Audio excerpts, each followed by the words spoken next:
Harka fuunee hordoftoota keenya kabajamoo fi jaalatamoo kun sagantaa CMN irraa kan isinii dabru sagantaa guyyaarraa keessummaa affeerrannee keessummaa qabannee isinii dhiyaannee jirra. Keessummaan keenya Injiinar Jemal Mohamed wajjin haala yeroo irratti waan bal'aa mari'anna jennee qabannee isinii dhiyaannee jirra. Marii teenyaaf itti fufuudhaaf duraan dursee wal barnootaaf mee Jemal daawwattoota keenya warras daawwataa jiruuf wal baradhu siin jennee introduction partumaa fi Samboda gara marii keenyaatti dabarra. Okay, magari ya Jemal Mohamed Nanjari. Jemal Mohamed Ahmed Indano. Aku mau tangga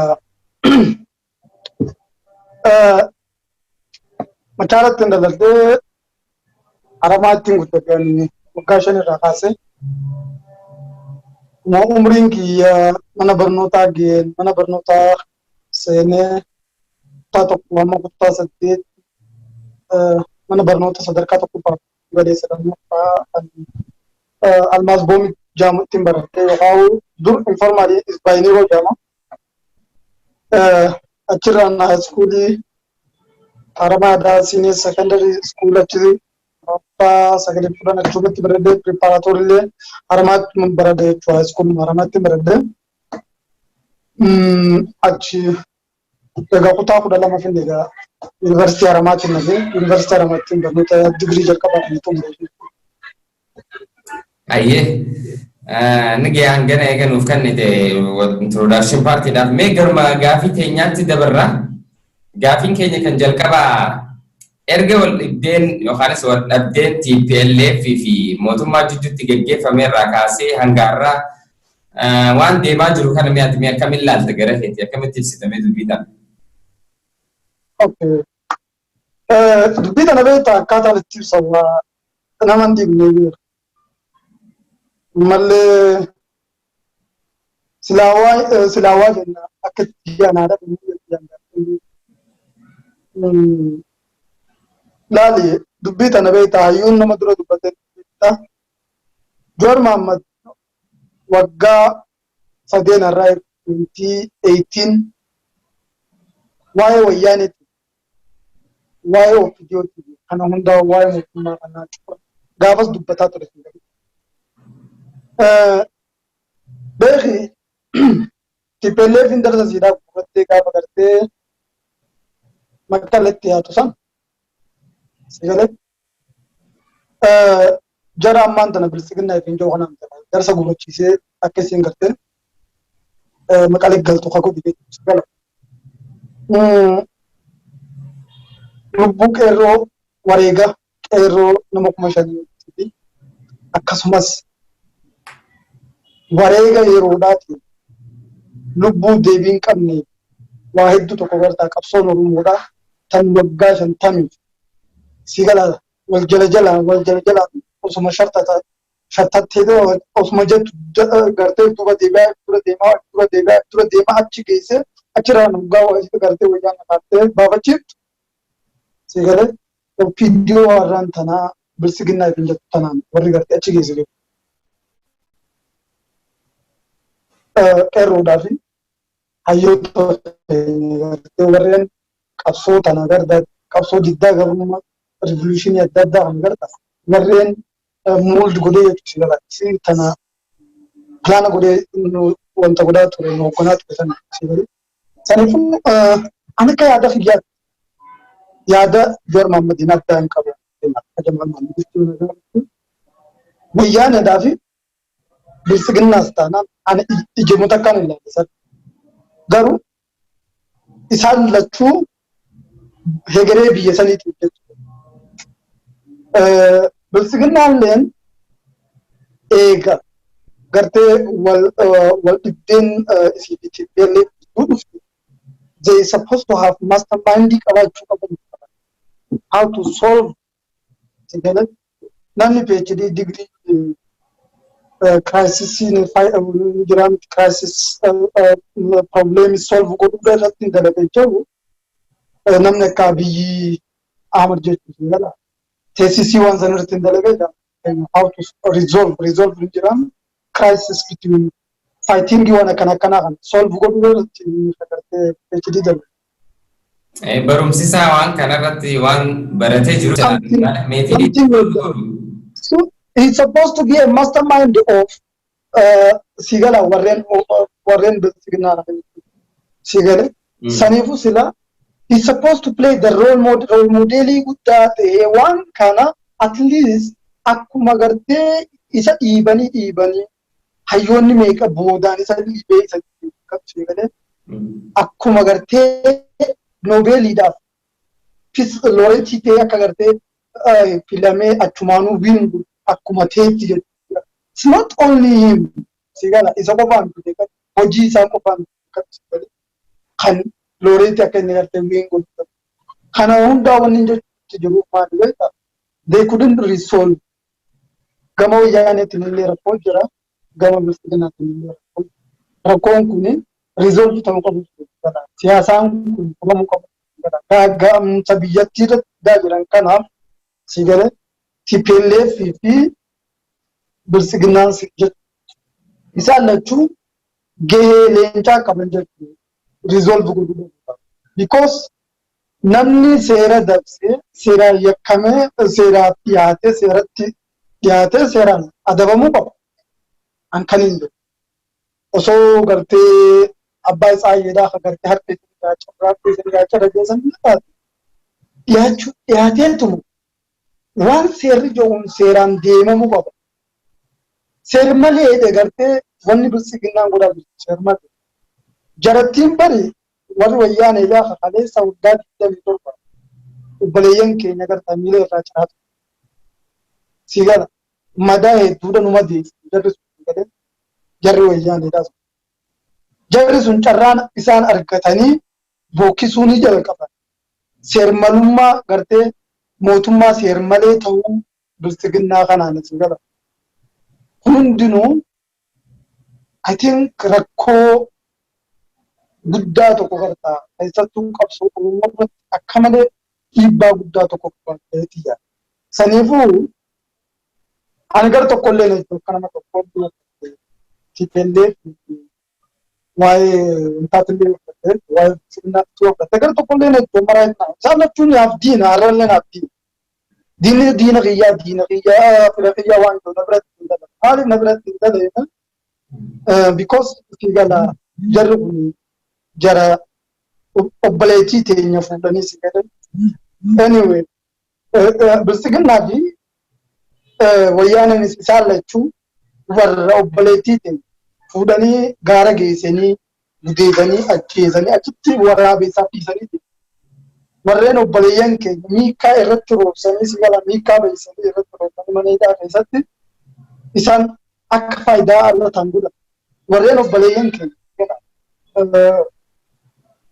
Akin belle amada luz bani garte san so warren kana hunda wajju rumman qabsi isan yomi yutanan na firamit yek haja nuti gama dubbi garte devisa sante yon si debu gafi te yon si debu wal ibde tipele mutuma jiddu jiru kana kalilla yona kuni ufati gudra istabi kabli ufati gudra Tokyo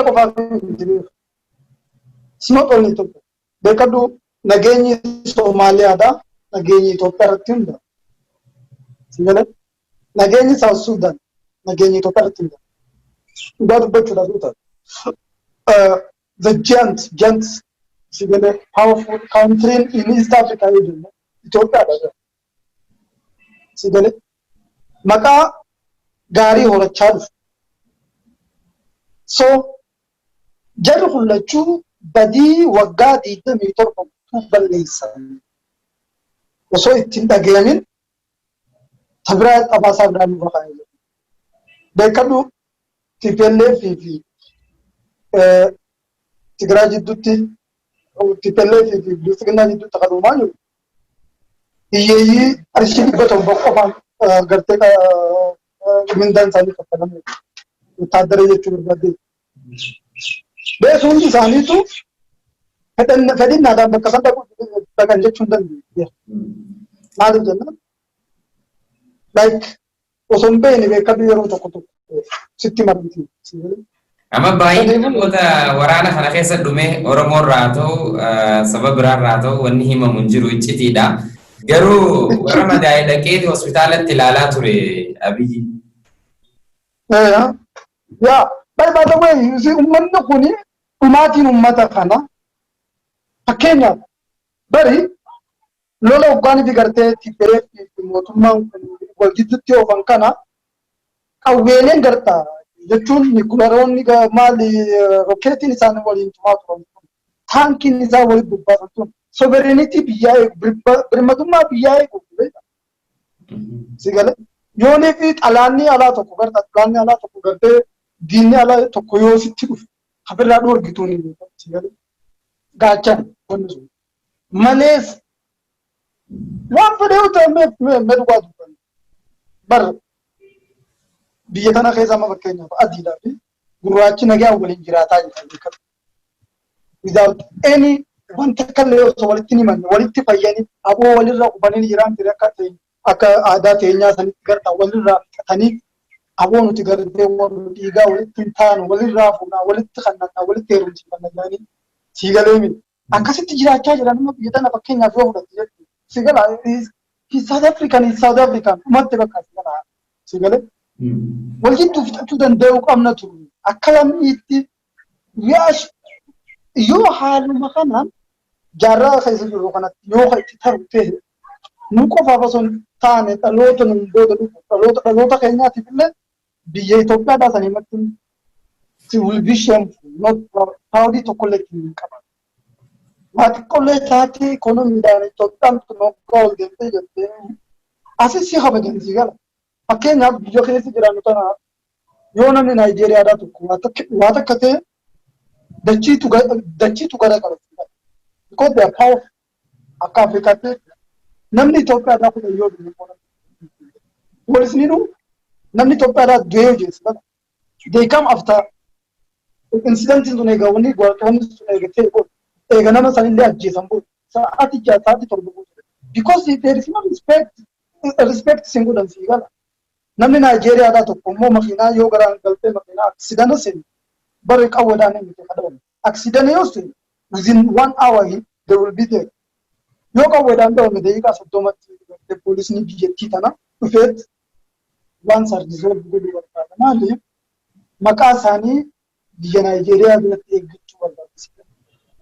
Dhumaatiin nama keenyaa kan even biyya tanaa South Afrikaa tana keessa daily Oromoo qofaa nuti kan maxxanfamu kan agarsiisu Oromoo qofa kan gartee abbaa maxxanfamu agarsiisu uummanni kibbaan kun uummanni hadiyyaa walaayiidha kan baatamaa yoo dubbannoo kun each and every day yoonii fi eerpoortii biyya tanaa deemu reefka gara biyya teenyaa ergamu akka waan gartee wanti Itoophiyaadhaa kun xayyaarri Itoophiyaadhaa kun yaa rabbi gartee dibaanata irratti buufatanii dhufanii har'allee gartee wantaan fudhatee deemaa kaafeef kan fuudhee deemaa maal guddaadhaa falamaaf gadi bare. So kun jechuun respectii dhabda si gala. You're not gonna be proud in taatu biyya teessin ati taaseen jiraattu si gala. Kana jechuudha. Saniifuu badiin uummata Itoophiyaa irratti bilisiginnaa fi TPLF waggaa 27 ol ta'anii hojjetan caala ji'a tokkichaa kana keessatti badii isaan hojjetantu uummata Itoophiyaadhaa cabse. Nuusi ammaan tana irratti currency exchange baatu duraan kan biyya tanaatiif kan biyya teenyaa maalleen biyya tanaa raandii fayyadamu lama maallaqa biyya teenyaa qarshii lamatti shagala. Amma olutaalee duru qarshii sadii saantima 40 santiin seenis kana jechuun maal jechuudha? Kufaatiidha biyyattiidha. Si galee so uummata Itoophiyaa guutuu irratti TPLF fi bilisiginnaan uummata Itoophiyaa irratti akka haaraatti si gala wanta labsaa jiran jechuudha. Declarationii miskiinummaadha. Declarationii gabrummaadha. Si galee declarationii inhumanity si gala namummaan kan kee irrifamuudha. Declare godhaa jiru. jarri lachuutu gama lachuutu. Ani saniifuu jarri lachuu waraana jarri lachuutti jiru hin deeggaru akka Jamaal Mahammad. Maaliif jennaan waraana irraa wanni bu'aan argame Siiriyaatti yoo taate miskiinummaadha, seer-dhabdummaadha, isteetlesiidha. Sigala yoo Yamanillee fudhatte beelaan du'uudha. Sigala seer-dhabdummaadha. Biyyuma tamiifuu hin taane waraana. Waraana walitti labsuun jara lamaanii ummata Itoophiyaadhaa hamma dura gartee mana hidhaa keessatti laastika irratti gubanii irraa hafe sanfitti jidduutti bituu jechuudha. Okay, take it easy, my friend. Like let's say 50,000 jechuu qofa mee 50 qofaatu du'aa jenna. Lubbuun nama 50 whatever it is nama gartee jahannam keessatti illee haa ta'u maatti bitu warra fakkeenyaaf liyyuu haayilii amaaraa sanillee haa taatu. It is lammii biyya saniitti sigala. Namni 50 yoo du'e nama 50tu nama faamilii 50tu namicha sanarratti dippendi ta'a. Namni kun kan waraana dhaqee loolu sigala. Udaa asiruu. Wadoo wala welcome. Sigala. Nama 50tu dhabaa jechuun sigala. Faamilii 50tu beela'oo jechuun sababa nama 50 san. Because namni 50 kun faamilii nama qabu. Namni waraana deemee faamilii qabu. So saniifuu lolli biyyuma kamiifuu hin tolu. Lolli biyyuma kamiifuu hin tolu. Namni 50 faamiliin 50 beela'oo jechuun fakkeenyaaf eegaa Itoophiyaan penshinii kan uummata kanaaf kafaltu fakkeenyaaf nama achitti du'e kanaaf warra isaaniitiif lakkii isaan jeenota keenya achitti dhumanii ilmaan keessan haga gartee yuunivarsiitii baratanitti rakkatiin hin jedhamu Itoophiyaa gartee gaafa baadiyyaa. Maalleen guuramee sana eessa hote amma gara kanaan amma silaa faamilii warra raayyaa ittisa biyyaa haa ta'u namoota dhume kanaaf wanni itti gargaaramu san carraan akkanaalleen argamee faamilii sana ittiin gargaaramu wanni akkanaa kanoo akkamitti ibsitan? Ani amma fakkeenyaaf beektaa jirru kun abbaa wanta beektaa zambilaa jalaanuu baadhaas. Kami beektaa barmilaa jalaanuu wanti gartee bira warra. Wallaahi waan na ajaa'ibu beektaa uummanummaan gartee biskilaaf illee maali himatu kun guututti waan dansa wayii na fakkaata beekaa jooniyyaa wayii ni jedhama. Wanti yoo waa itti gurgurte bakka tana geessanii beeku garaa tokko qofa baasuu qofa. You can't see somebody who is good enough to see like posture gari kaka bona gartu ba. I don't know why. Mali pakate wallahi arab so film dine kan duba bachu da bote. One joniya we na pakata kan joniya garte wa jabur ka kan joniya to ba kuma ya katte garte wa taramte balti be takara. Duga garte selama yero corona tanatti corona gargaarsa mootummaatu ummata isaatiif yookaan isteetota jiraniif jala jiran hundaaf gargaarsa jooreet godha mootummaan ummata kana gargaaru malee ummata irraan guuramu yeroo sanatti.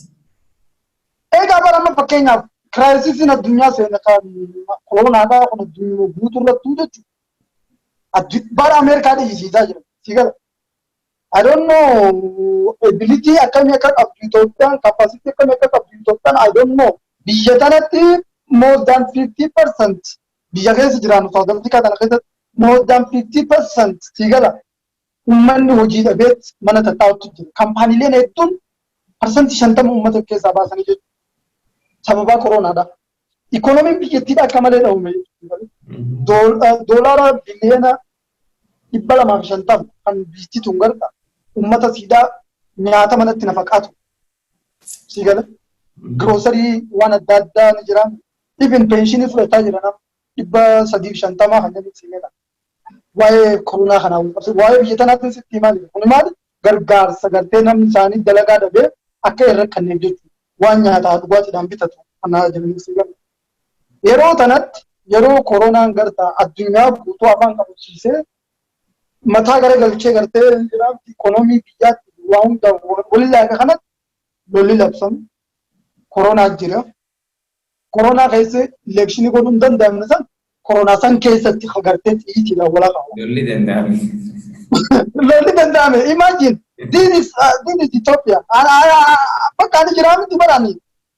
Ambar jooniyyaa hiisha jooniyyaa gartee jooniyyaa waa itti gurguranii waan hin jiru uummanni gartee kennaa jala deemu kun irra guddaan isaanii hin yaadan. They supposed to think, my friend, like truly speaking, data. wanni lammummaadhaatu wanni biyyummaadhaatu hoggaa biyyaa baate sitti dhagahamaa ani nan jibbaa beekadhu amma anyway yoo biyya tana keessatti na gaafatan waraqaatii qofaatu Itoophiyaa jaa malee waraqaatii qofa irratti Itoophiyaan katabamtee jirti malee eessaa dhuftee gwanaan jaan Oromiyaadhaan jaan Oromiyaan tun eessaa gwanaan jaan Itoophiyaa cinaadhaa Itoophiyaadhaa fi Keenyaa jidduu jirtiin jaan uummata gartee lolarra jiru biyya isaanii falmachaa jiran akka South Sudan kana bukkee jaan beekan himachuun fedhu biyya tana sii gala garuu biitti tun biyyattii whatever it is it's my country dhugaa dubbachuuf yoo achi dhugotti achi deebinu hagan gartee Oromiyaa naa dhugomtee Oromiyaan ta'utti si gala Itoophiyaan sanifuu I am not supposed to be ashamed to be Ethiopian si galee duuba gaa bar mootummaa elekshinii ko sababaa koronaatiif jecha hin gaggeessine waraana labsu keessa kana deeggaraa beekatu namni gadi si gala okay TPLF fayyee fakkeenya gaarii taane jettee karaa ta'eenuu nuti gartaa koronaadhaan sobame waliin geenye ni filannaa filata dhukkubbiin guddaan Abiyyi mataa dhukkubsee bar bibarbaada malee jibaa wanta gartee noz militarii kan beezii kan nu jala fudhatanii maarreedha juntaa ምናምን ስግብግብ ምናምን ማሬ መቃ ባሰanii kuni barboo Abiyyi wallahi ijoollee karaa makiinaa irraa karaa makiinaa irratti gartee kalmatti qaalaa akka jirtu akkas jechuun illee namatti ulfaata ijoollee jechuun haati isaaniitti illee gartee akkuma akkumatti gartaa taatutti gartee garatti waan akkasii akkana fakkaata because when he is thinking namummaadhaatu jira beektaa inni namaa butuun tokko gattaa'ee beektaa waa hedduu tokko walirra naannatti annamuma gaa isa jala hordofuu ummannummaan kunuu taa'ee waan gartee akka maratee akkanatti yeroo tokko taa'ee yaadu osoon biyya jiraadde anammaan kan dhugumatti akka abaluu kana fatti waan biyya kana baay'ee deemaa jechuudha yaadu mataa dhugaa rabbi dubbachuudhaaf mataan naanna'ee because akkamitti ati imagine koronaan nama 50 bitaa fakkeenyaaf biyya tanatti nama 50 bitu yoo nama 50 waraanni bitu hagartee koronaa diddaadhaaf gartee elekshinii dhoorgi nama 50 bitaa koronaa tani oltu dhumaa jira gaamman waan akkasii santu jira isaan lachuu diina uumuudhaaf akkas mee gara gaafitti aanutti si dabarsaa gaafitti yetetti aantu bilisiginnaa Amaaraatii fi bilisiginnaa Oromoo tana yookaanis dhaadhiyoo tana jidduu wal gaarreeffannaa fi wal balaaleffannaa fi isaan jidduutti rakkoo uumamteetu jira. Mee tanarraa maal jettame akkamitti ibsite? Silaa jarri hattuudha. Hattuun beektaa gaafa waa hatuuf deemtu walii galu. Gaafa adda qooddattu garuu garte walirratti malee. Waggaa waa qooddachuuf deemtu hattuun yeroo maraa waliin. Akkaan hattuu gartee hattuu waa hattee qooddaatiinsa irratti wal taate takkaan dhaggeessa. Hattuu jarri lachuu. Bilisiginnaa jechuun hattuu jechuudha. Waan biraa jechuun miti bara. Kollekshinii uummata hattuu gartee hannaaf qophaa'e jechuudha. Hajjaa qabsoo nyaatanii bara. Qabsoo teenyallee nyaatanii bara. Waan biraatiin miti. Qabsoo nyaatan qabsoollee fudhatan hayyee. Manni gaammu gadi taa'ee hayyee gayaa kaalii qagarta.